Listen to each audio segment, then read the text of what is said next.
Hello and welcome to another episode of my Let's Play World of Tanks, and right now I'm covering the encounter battle. As you can see here, the mission is to capture the enemy base or destroy all vehicles. Same as any standard battle, but this time it is revolving around the fact there's only a singular cap point here, and you have a base up here and a base down here. There is a few maps, I want to say there's like 5 or 6 maps that have been modified to fit each of the different game types, both encounter and assault.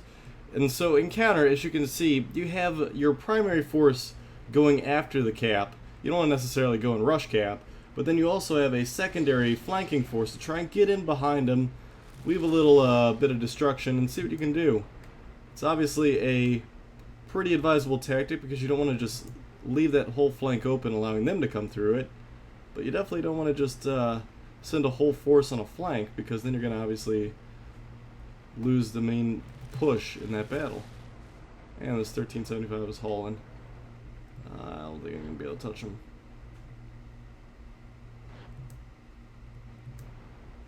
Oh, he made the mistake of stopping.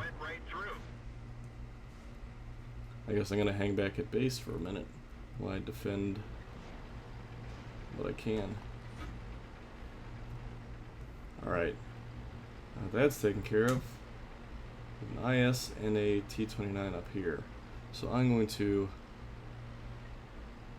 actually deal with these guys. I'm actually going to be on defense rather than the attack, and there goes my initial idea. Not a big deal. It needs to be done. Can you hit these two tanks in the center? Maybe. Mine on the IS. Alright. So, as you can see, my initial plan of pushing kind of ended, as I'm now having to sit here on defense and see what I can pull here. I don't want to necessarily leave our team to her devices. They should hopefully be able to take that stuff out there. I'm not 100% certain. But, any which way, normally this is kind of a secondary flank here. Normally that doesn't happen. Most times end up having about 2/3 of your team go after the center cap, while about 1/3 of your team go for a flank. That's generally what I see that works really well. Anything above and beyond that, you could make it work, but it's just tactically makes better sense to divide yourself that way. Do 1/3 and then 2/3. You seem to get a little bit better in terms of force in the area that you need it, especially for the cap. You do need a little bit more in there. You don't necessarily want to push a full cap, like I said, at the moment. You kind of want to clear them out a bit first.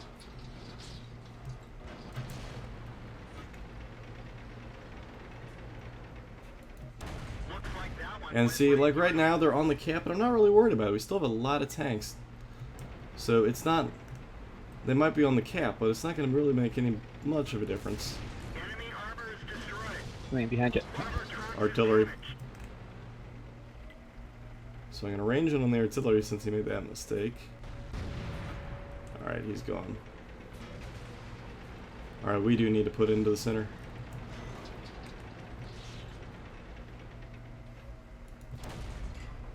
Shot one short. See, now if we could just finish this guy off, I should be able to get up there unopposed for the most part. We're immobilized. And this EZ2 is hitting pretty, Any shot on the jumbo? So, as I was saying, looks like our team has been pushed off the cap for the most part. Hopefully we can get in there to deal with them. IS-3 should hopefully be able to take out that KB. I bounced. Makes 2 of us. I'm missing left and right. So now we need to actually pay attention to that cap, because we've lost our force in there, and they actually do have a pretty heavy tank sitting in there. That's that time. Still got that KB5 way in the rear that's concerning me. Yeah, he's aiming at my arse.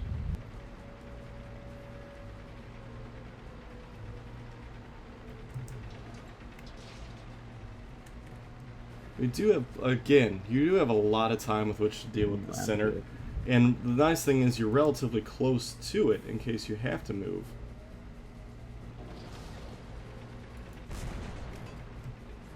Good job on his part. One more hit should take out that IS-3, and then we should be able to maintain a cap. They've kind of pushed off it, which doesn't make much sense. They probably shouldn't have, but... Enemy vehicle destroyed. Then again, they do have a much higher hit point tank. So now that I've secured the center, it's debatable as to if I want to get on that cap or if I want to sit here and squeeze off shots at this AMX. Hit. But yeah, putting that shot definitely just changed the game. 'Cause he's now very vulnerable. Just missed. I just missed him. Ah, he's gonna get me.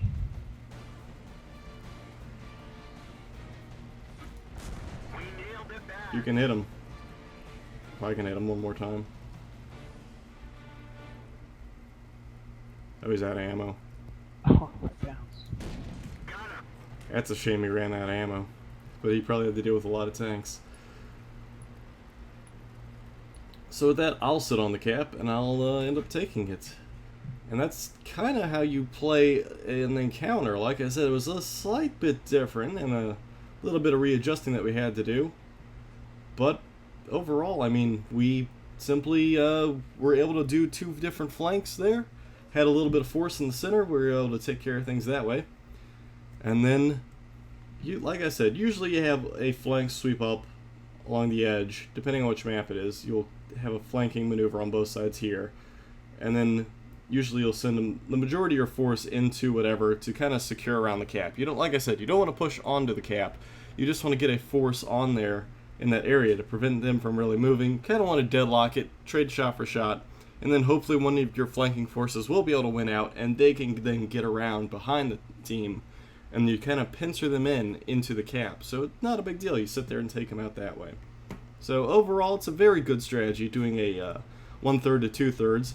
It really depends, though, if you can get the sort of forces going the way you need to. I mean, you can have one or two tanks decide, hey, let's go this way, but when you're talking about a whole group of pubs, not too much you can do. You just kind of go with it and see what happens.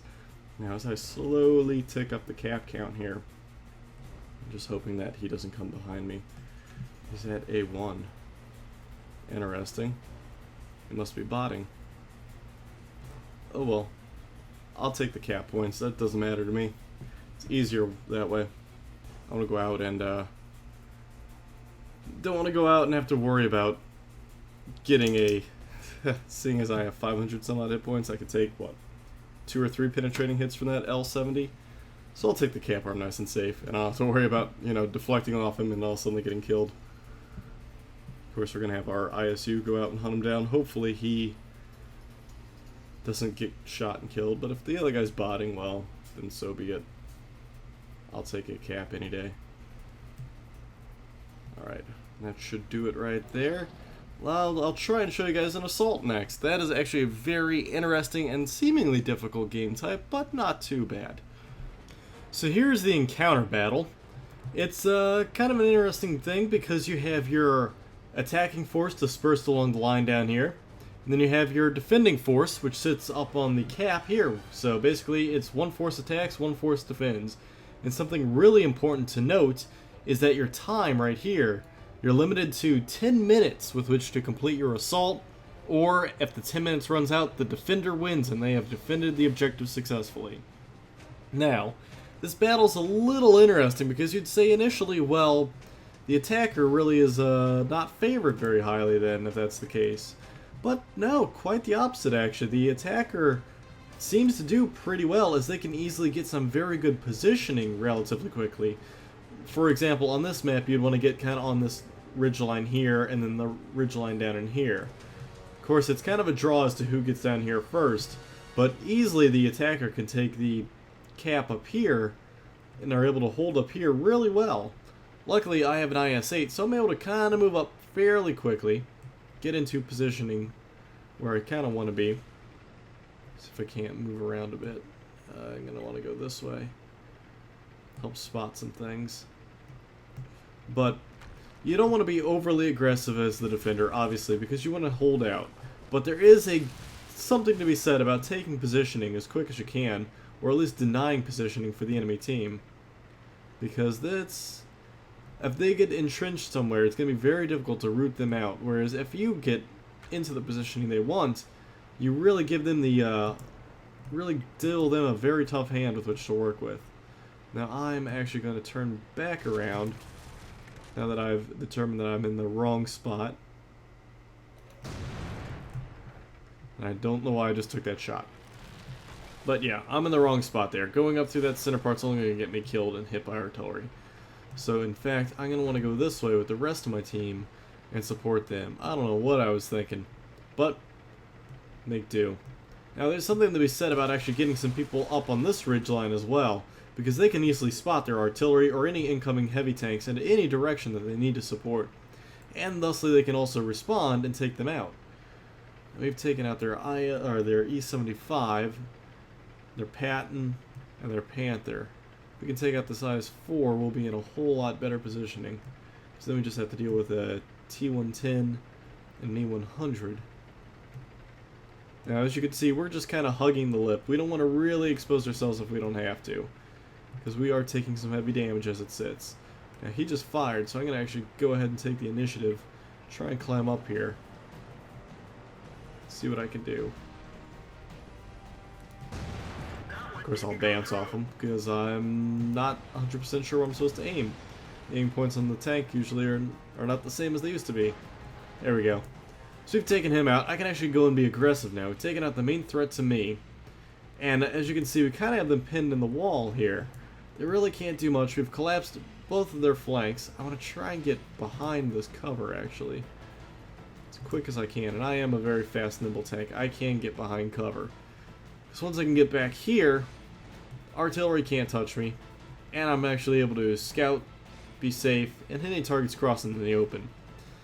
Now, if I really want to be daring, I can go and kind of scout out this area, but we kind of have them pinned in. We don't necessarily need to, so it's actually to the point where I'm better off holding my position and waiting, and just kind of seeing where they go, because I don't want to go and venture out there alone. I kind of want to hold where I'm at and let the timer tick down, because as a defender, once you get kind of rooted in where you want to be, there's no point to move. As you can see, we've taken out their tier 10s. And while it looks like that they're really doing poorly at the moment, it's easy to come back. You're going to take some initial losses in the beginning of the battle, and it's guaranteed to happen. But you need to make that breakthrough attack, and you need to push through. And once you kind of get stuck and your morale's broken, though, like they stopped. They need to keep pushing one direction. They need to focus most of their tanks and go. If they don't focus, they're going to easily be able to push through. And as you can see, our flank is way open where I'm at, so I was tempted to push out, but now I kind of want to sit back. Didn't do a whole heck of a lot this game, but, you know, it's kind of the strategy here is in how your team lays out and how you start defending or attacking. You don't want to... See, I just exposed myself there to an unnecessary hit from a T-34, or T-32 rather, because I wasn't paying attention. As you see, their Batchat's making an advance, and I want to hit him. Punch right through their armor. See, now that I hit him, I don't believe he can... Oh, there we go. My nice, lovely Jagdtiger decided to help me out. Took him right out, no problems. Now, that kind of reduced their effectiveness. They really no longer are able to do anything to us. So I'm just going to go ahead, focus, whittle down what they have here. Gonna miss, of course, broadside it. So that was a mistake on my behalf, but he didn't penetrate, luckily. But now I know there's nothing left for them to do, so I'll go ahead and push.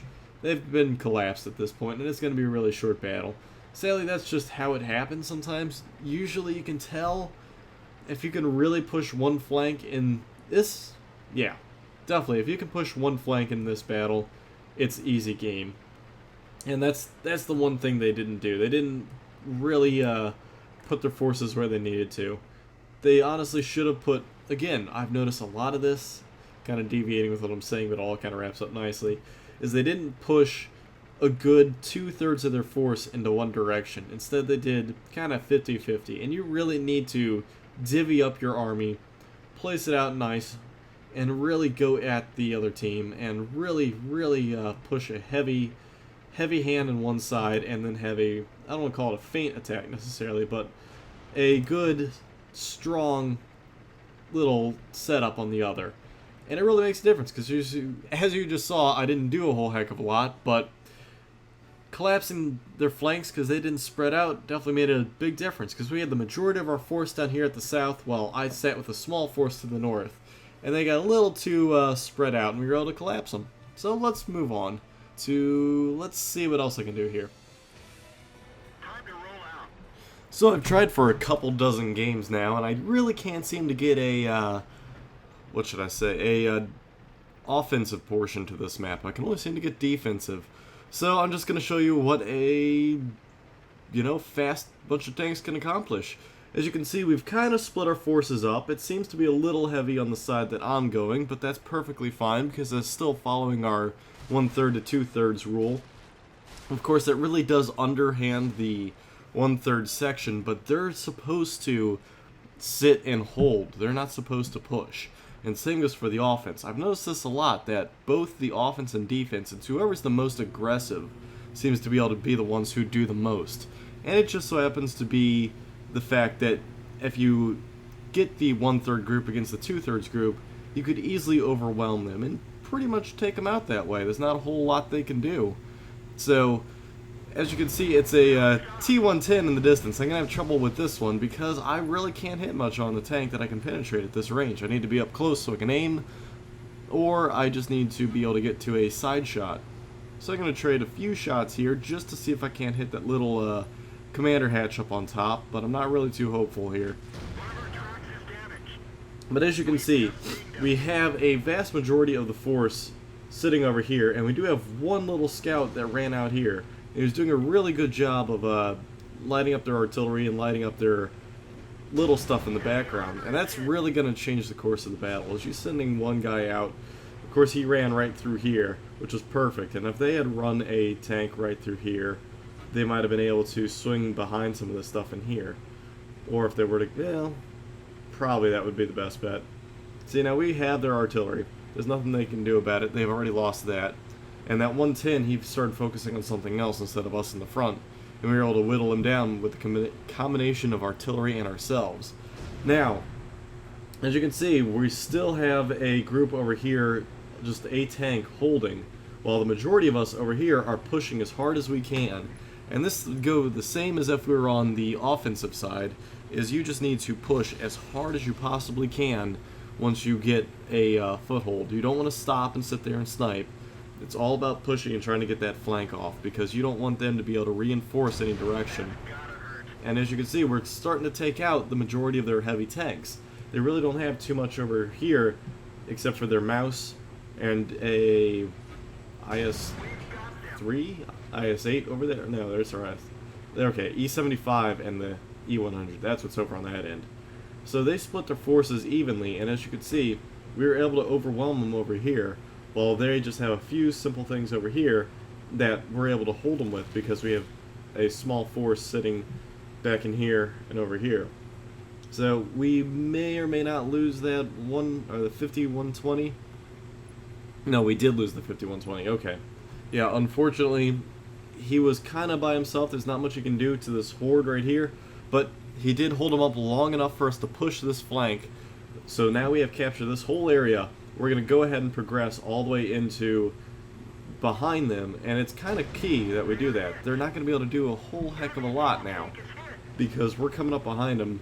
They're kind of stuck. There's, I really can't see them having much response, because if they turn around, they're going to have both the force over here and then the force over here to deal with. So they just have to kind of, they're just stuck, plain and simple. I really don't see them being able to work their way out of this one. Of course, someone was asking what we were doing, and obviously he didn't look at the map to see we're coming around and we're trying to flank them. Because we now have a foothold up here on the hills. We're good there. We're good in the defensive part of the town. and then we're gonna wing around or wheel around this way, try and take everything out from behind. That way they have less armor facing us, and they really can't do a hell heck of a lot. So as I crush through all these buildings here, try and get to the next set of buildings to give me some cover, I should be able to start spotting and attacking things. See these their object. I'm gonna go ahead and try and pop that one because that is a simple, easy target, and it's also a big threat. So once he's down, I can then now focus on lighter stuff. There's the Lorraine I'm not too focused on, but there's also the E75.